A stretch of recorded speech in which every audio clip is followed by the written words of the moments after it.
e eu tenho uma palavra de Deus para o seu coração.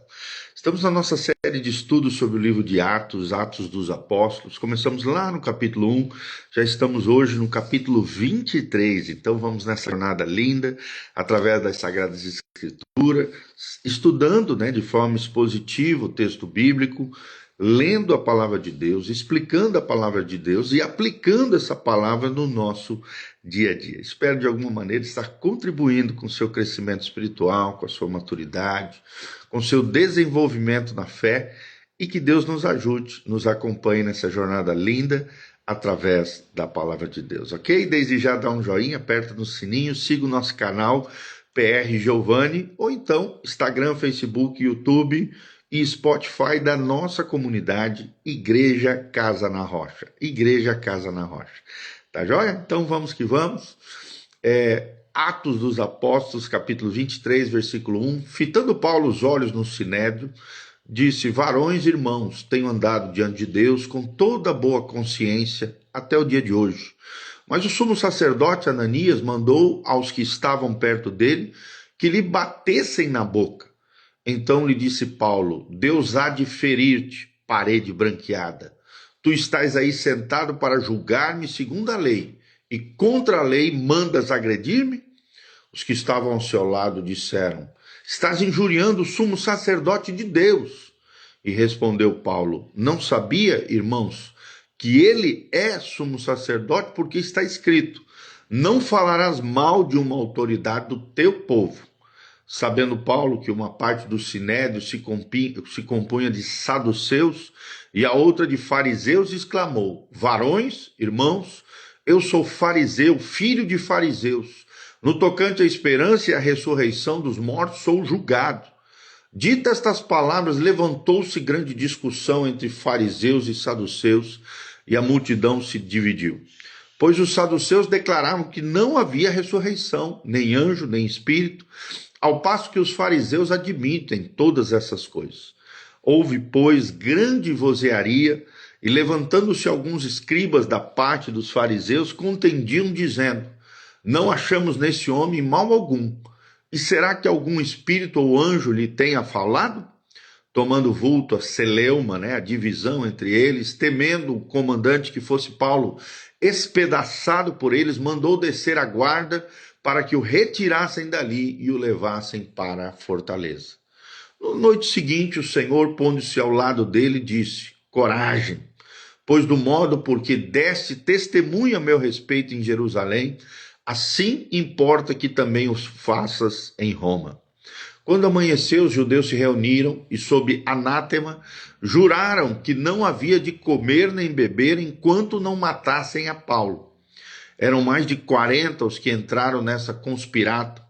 Estes, indo ter com os principais sacerdotes e anciãos, disseram: juramos sob pena de anátema, não comer coisa alguma, enquanto não matarmos Paulo. Agora, pois, notificai ao comandante, juntamente com o sinédrio, que vou-la presente como se estivesses para investigar mais acuradamente a sua causa. E nós, antes que ele chegue, estaremos prontos para assassiná-lo. Mas o filho da irmã de Paulo, tendo ouvido a trama, entrou na fortaleza e de tudo avisou a Paulo. Então este, chamando um dos centuriões, lhe disse: leva este rapaz ao comandante, porque tem alguma coisa a comunicar-lhe. Tomando-o, pois, levou ao comandante, dizendo: o preso Paulo, chamando-me, pediu-me que trouxesse à tua presença esse rapaz, pois tem algo que dizer-te. Tomou-o pela mão o comandante, pondo-se à parte, perguntou-lhe: que tens a comunicar-me? Respondeu ele: os judeus decidiram rogar-te que amanhã apresentes Paulo ao sinédrio, como se houvesse de inquirir mais acuradamente a seu respeito. Tu, pois, não te deixes persuadir, porque mais de 40 entre eles estão pactuados entre si, sob anátema, de não comer nem beber enquanto não matarem, e agora estão prontos esperando a tua promessa. Então o comandante despediu o rapaz, recomendando-lhe que a ninguém dissesse ter-lhe trazido estas informações. Chamando 2 centuriões, ordenou, tendo de prontidão, desde a hora 3ª da noite, 200 soldados, 70 de cavalaria e 200 lanceiros para irem até Cesareia. Preparai também animais para fazer Paulo montar e ir com segurança ao governador Félix. E o comandante escreveu uma carta nestes termos: Cláudio Lisias, ao excelentíssimo governador Félix, saúde. Este homem foi preso pelos judeus e estava prestes a ser morto por eles. Quando eu, sobrevindo com a guarda, o livrei por saber que ele era romano. Querendo certificar-me do motivo por que o acusavam, filo descer ao sinédrio deles, verifiquei ser ele acusado de coisas referentes à lei que os rege. Nada, porém, que justificasse morte ou mesmo prisão. Sendo eu informado de que ia haver uma cilada contra o homem, tratei de enviá-lo a ti, sem demora, intimando também os acusadores a irem dizer na tua presença o que há contra ele. Os soldados, pois, conforme lhes foi ordenado, tomaram Paulo durante a noite e conduziram até Antipátride. No dia seguinte voltaram para a fortaleza, tendo deixado aos de cavalaria o irem com ele, os quais, chegando a Cesareia, entregaram a carta ao governador e também lhe apresentaram Paulo. Lida a carta, perguntou ao governador de que província ele era, e que soube que era da Cilícia. Disse: ouvir-te-ei quando chegarem os teus acusadores. E mandou que ele fosse detido no pretório de Herodes. Atos, capítulo 23, de 1 até 35. Que lições preciosas podemos aprender através desse lindo trecho da palavra de Deus. Capítulo 23 do livro de Atos, o título é Soberania Divina no Caos Humano. Soberania divina no caos humano. E é interessante que Atos 23 é a demonstração magistral de que Deus governa até as conspirações. Enquanto inimigos tramam a morte de Paulo, o Senhor age. E é interessante que nas cortes romanas, nas assembleias judaicas, nas sombras da noite, Deus escreve direito por linhas tortas. Seu propósito não é frustrado por cadeias ou conluios humanos. Primeiro pontinho que queremos trazer para vocês, primeiro ensinamento, o julgamento. Sabedoria em meio à fúria, de 1 a 10. Primeiro vemos o erro e a reação. Paulo inicia dizendo: homens e irmãos, com toda a boa consciência tenho vivido diante de Deus. É interessante que o sumo sacerdote Ananias ordena bater-lhe na boca. E vemos aqui uma resposta incisiva: Deus te ferirá, parede branqueada. E interessante que Paulo aqui não errou ao denunciar a hipocrisia religiosa de Ananias. Mateus 23, 27, mas reconheceu o cargo dele ao citar Êxodo 22, 28. E vemos aqui uma estratégia que dividiu os inimigos entre fariseus e saduceus. Paulo, percebendo que alguns eram saduceus e outros fariseus, gritou: sou fariseu, filho de fariseus, e por causa da esperança da ressurreição é que sou julgado. É claro que aqui ele está fazendo uma referência a Jesus, o Cristo ressurreto. O resultado foi que fariseus defenderam a Paulo e saduceus o atacaram. E o tumulto ali cresceu. Então Paulo usou conhecimento teológico como uma defesa do seu próprio ministério. Saber as divisões do inimigo é estratégia espiritual. É o que nós aprendemos aqui. Segundo pontinho que trazemos para você, de 12 a 22, do versículo 12 ao 22, vemos a noite da conspiração. Deus age nas sombras. Vemos um juramento mortal que os judeus fizeram entre si. Mais de 40 judeus juraram não comer nem beber até matar Paulo. O plano era pedir que o comandante Lisias o trouxesse novamente ao sinédrio ali, a cúpula judaica. É interessante que vemos aqui, aprendemos que o ódio religioso é o mais cruel. Quando argumentos falham, restam apenas o assassinato. Aí surge o sobrinho anônimo aqui, versículo 16 a 22. O filho da irmã de Paulo foi à fortaleza e contou tudo a Paulo. E Paulo pede ao centurião que levasse esse jovem ao comandante. Ou seja, o que nós aprendemos aqui? Deus usa um menino desconhecido para frustrar 40 assassinos de Paulo. Nenhum detalhe é insignificante para Deus. Vou repetir, nenhum detalhe é insignificante para Deus. Deus é um Deus de detalhes. Terceiro pontinho que temos aqui, terceiro ensinamento, é a fuga divina, a escolta romana, de 23 a 35. Vemos uma resposta aqui estratégica, né? Lisias envia 200 soldados, 70 cavaleiros e 200 lanceiros para levar Paulo a Cesareia. É interessante, são 480 soldados para proteger um prisioneiro somente.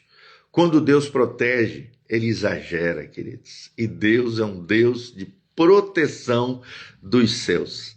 Aí vemos logo em seguida a carta de Lisias a Félix. Lisias, o governante ali de Jerusalém, a Félix, né, o governante lá em Cesareia de Filipos, de 25 a 30. Ele escreve na carta: descobri que ele é acusado de questões da lei deles, ou seja, dos judeus, mas há que mereça, e nada há que mereça morte ou prisão, porque era um cidadão romano. Então meio que defende, né, ali Paulo diante daquela conspiração judaica. Então até um pagão reconheceu a inocência do apóstolo Paulo. Paulo era vítima da intolerância religiosa. Olha só a maldade, a crueldade da intolerância religiosa. O evangelho sempre incomoda os poderosos, aqueles que queriam proeminência entre si e desprezo àquilo que Deus estava fazendo. O evangelho sempre incomoda os poderosos. Aí vemos a chegada a Cesareia de 33 a 35, esses versículos. Paulo entrega ao governador Félix, no 33, e no 35 ele diz: eu o ouvirei quando os seus acusadores chegarem. Então vemos que Cesareia era uma porta de entrada para Roma.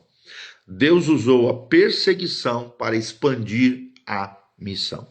Deus usa mesmo a perseguição para expandir o seu propósito, para expandir a sua missão. Então temos lições preciosas no capítulo 23 do livro de Atos. Primeira lição: Deus controla até as injustiças.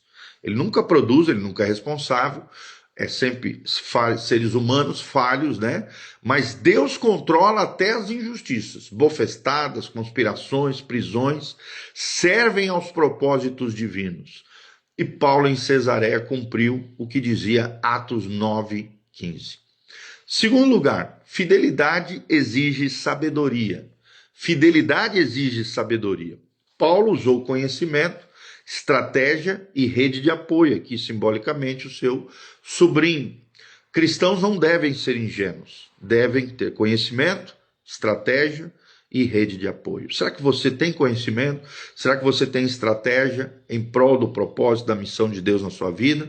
Será que você tem uma rede de apoio? Aqui nós vemos a importância da igreja, do corpo de Cristo, de irmãos preciosos, de pessoas que possamos contar naquilo que Deus está fazendo através da nossa vida. Terceiro princípio que aprendemos, terceira lição prática: os desconhecidos são instrumentos divinos. Os desconhecidos podem ser instrumentos divinos. O sobrinho de Paulo mostra aqui que Deus age por pessoas comuns. Talvez esteja falando de você, de mim, de cada cristão que muitas vezes se acha pequeno, qualquer algo que parece sem valor. Deus age através de pessoas comuns. Então, aprenda a valorizar os anônimos da igreja, os anônimos de Deus. E em quarto lugar, a proteção divina é infalível. A proteção divina sobre a tua vida é infalível. 40 assassinos queriam matar Paulo, mas um Deus só derrotou e envergonhou todos eles. Quando as promessas de Deus estão conosco, como a promessa do Salmo 91, elas são reativadas pela fé, milagres acontecem. E Deus, o nosso Deus Todo-Poderoso, nos protege, nos guarda e nos livra de todo mal. Então, o desafio final de Atos 23, ele nos interroga o seguinte. Eu queria que você meditasse, pensasse nisso no seu coração. Você crê que Deus governa o seu caos, a sua crise, a dificuldade que você está enfrentando? Você crê que Deus governa o seu caos? Segunda perguntinha para refletirmos. Em conflitos, você age com sabedoria ou age com impulsividade? Terceira perguntinha. Você valoriza os sobrinhos, os servos simples, os anônimos de Deus, que Deus colocou ao seu redor? Você tem valorizado esse tipo de gente, esse tipo de pessoa?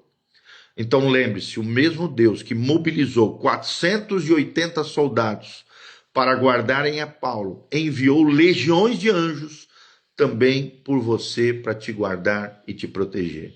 Mateus 26:53 fala sobre isso. Então avance, confiante no propósito de Deus, no chamado de Deus para a tua vida. E nada frustrará o plano do Senhor sobre nós. Então, um resuminho de Atos 23, de 1 a 10, vemos sabedoria de Paulo no tribunal, e a grande ênfase aqui é que conhecimento teológico pode se tornar uma arma poderosa de defesa. De 12 a 15, vemos a conspiração nas sombras, e aprendemos aqui que o ódio religioso e seus métodos cruéis são terríveis. De 16 a 22, vemos a providência no anônimo. Deus usa pessoas insignificantes. Deus usa quem Ele quer. De 23 a 30, vemos a proteção sobrenatural. O exército romano, 480 homens como instrumento divino para proteger o apóstolo do Senhor Jesus. De 25 a 35, para finalizar, vemos a justiça dos ímpios. Até pagãos, aqui no caso Lisias, até pagãos reconhecem a inocência de um servo de Deus. E a aplicação para nós é confiança na soberania divina e sabedoria prática no nosso dia a dia. Amém? Então, aprendemos aqui que nossa vida ecoe a segurança de Paulo. E sempre lembremos que se Deus é por nós, quem será contra nós? Romanos 8:31. Mesmo em celas e conspirações, Deus cumpre o seu propósito na nossa vida. Amém? Que Deus abençoe você, tua casa, tua família. Que a graça do Senhor venha sobre você. Eu sou o pastor Giovanni, @Igreja Casa na Rocha. Venha nos conhecer todo domingo, temos 2 cultos.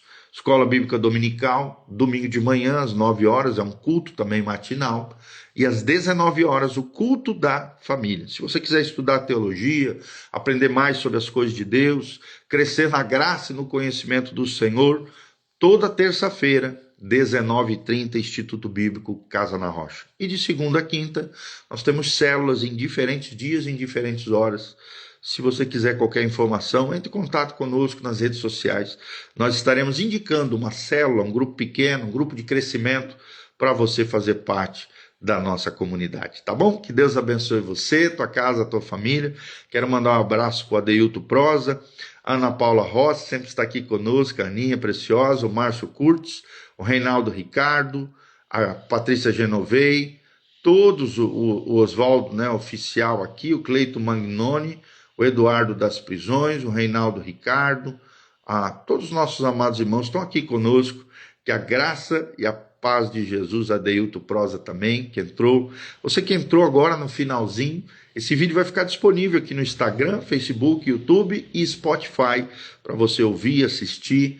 Compartilhe com outras pessoas. Se você tiver qualquer pedido de oração, deixe nos comentários, nós estaremos orando por você, clamando em favor da sua vida, com uma equipe de mais de 14 intercessores que nós temos aqui na nossa comunidade. Se você também, escreva aí embaixo se você assistiu o vídeo completo, o vídeo inteiro, coloca hashtag eu assisti o devocional. Eu assisti o devocional. Coloca aí no hashtag para que a gente possa crescer cada dia mais. Escreva também de onde você está nos assistindo, o que você achou desse vídeo, seus comentários. Nós queremos ler com muito carinho, com muito amor, tá bom? Aqui também no link de descrição tem todas as informações da nossa comunidade, horário da igreja, endereço do culto, né? De todas as nossas informações também para contribuição.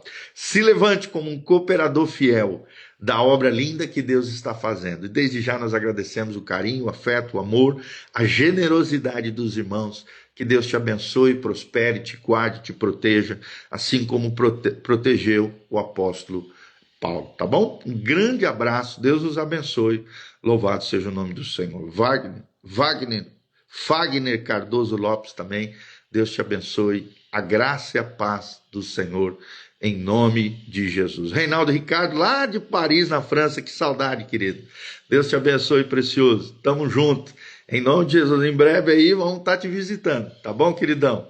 Que a graça e a paz do Senhor esteja sobre todos nós. Grande abração, Deus os abençoe. Amém.